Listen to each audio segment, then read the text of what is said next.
Yo my people them, CFC, Riddis Blue, back with another video, and I actually need to thank everyone for the constant support, for hitting over 200 subscribers. Thank you to everyone.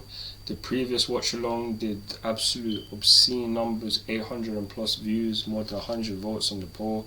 Thank you to everyone who showed me the support so far. This month has been ridiculous, so I'm coming back with more content, but today it's going to be going through the match review for the game yesterday against Aston Villa, and boy, it was a good game. Like, if we're being honest, only Cucurella, only Jorginho and Aubameyang, people that would start in a Premier League match on a consistent basis, were involved.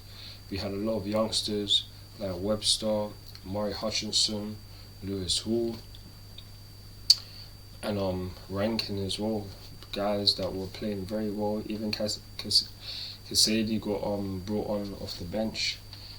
I feel like it was a very, very good performance coming up against the Aston Villa side, where they fielded some, like, literally very, very experienced side. They had Danny Ings, Konza, Tyrone Mings. They had Ollie Watkins, Leon Bailey, like John McGinn. Like, most of the team that they would play in a Premier League match started. And for us to only lose 1-0, I'm pretty fine about that, because the youngsters probably dominated the most of the game. Omari Hutchinson was definitely the best player on the pitch. Omari Hutchinson, man, if we have to speak about someone, it has to be him, because the way he was going past players, taking players on, always being direct.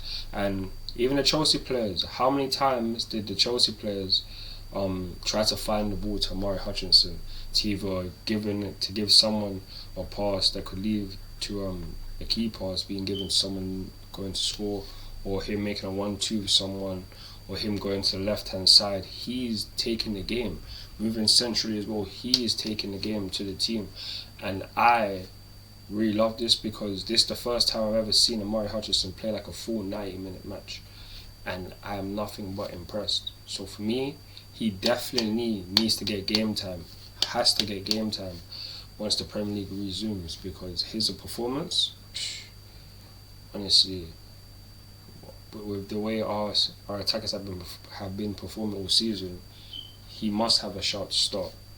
And then also Lewis Hall, impressed with him as well. Anytime I've seen him play, I'm always impressed with him, and he should stake a claim to being in. Like, he's already been promoted to the first team, but hopefully he can have more shots to be starting, because yeah, man, he is a baller in himself. Even Rankin as well, I liked his performance as well.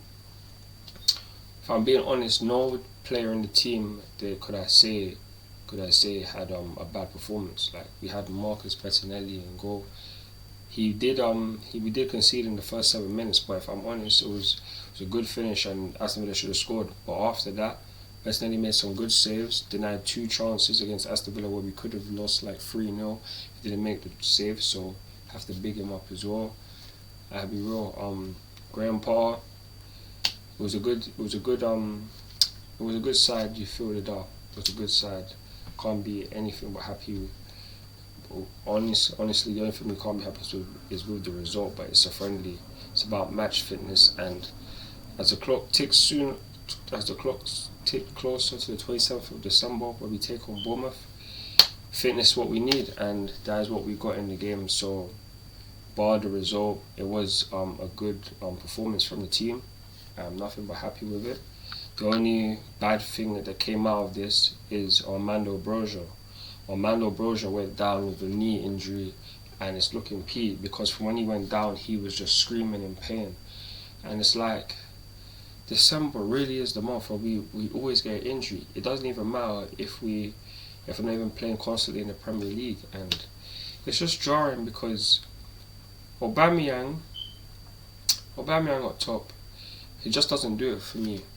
And Broja, I would have wanted him to try and stake his claim to being our starting striker, but with the way it looked, it could be bad news. But hopefully, fingers crossed, hopefully that's not the case, and he can come back within the next 4 to 6 weeks. That's not an ideal time, but it's better than him being out for the rest of the season. So I just hope that it's nothing that will keep him out for too long. But we have to be real. It does seem like he might be out for a little while. But just wait and see. Fingers crossed again. Fingers crossed. But other than that, Aston Villa, other than that first goal and some other chances, I feel like for the side that they put out, it wasn't necessarily a great performance, but nonetheless they got the result, so they'll be happy. We now move. We just have to hope that, obviously with Broja going off, we just hope that he can get fitter as quickly as possible, but we shall wait and see. Other than that though, good performance from the team.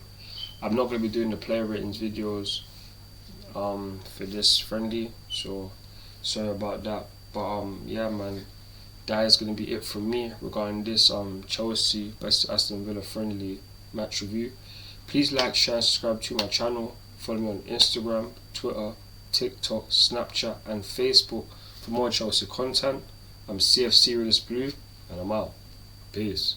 Come on Chelsea, come on Chelsea.